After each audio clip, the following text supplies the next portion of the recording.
Republican पक्षाचे राष्ट्रीय अध्यक्ष रामदासजी आठवले साहेब यांनी केंद्रीय मंत्रिमंडळात तिसऱ्यांदा शपथ घेतल्याबद्दल देशातील रिपब्लिकन परिवारामध्ये उत्साहाचे वातावरण. सतीश माळगे. नुकत्याच पार पडलेल्या लोकसभेच्या निवडणुकीमध्ये देशामध्ये एनडीएचे सरकार बहुमताने विजयी झालेले आहे. माननीय नरेंद्र मोदीजी यांनी तिसऱ्यांदा प्रधानमंत्रीपदाची शपथ घेतली आहे. त्यांच्या मंत्रिमंडळामध्ये रिपब्लिकन पक्ष हा गेली 2 टर्ममध्ये नामदार रामदासजी आठवले साहेब केंद्रीय मंत्री आहेत.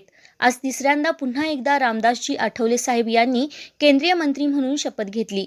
म्हणून देशातील आंबेडकरी चळवळीतील कार्यकर्ते तसेच रिपब्लिकन परिवारामध्ये आनंदाचे तसेच उत्साहाचे वातावरण आहे.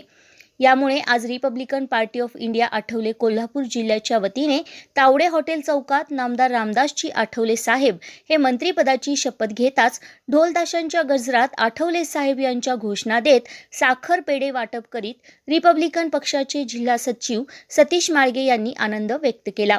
यावेळी सतीश यादव, बाळासाहेब कांबळे, अभिजित अवघडे, सुशांत चौगले, विजय सकट सह रिपब्लिकन पक्षाचे कार्यकर्ते उपस्थित होते.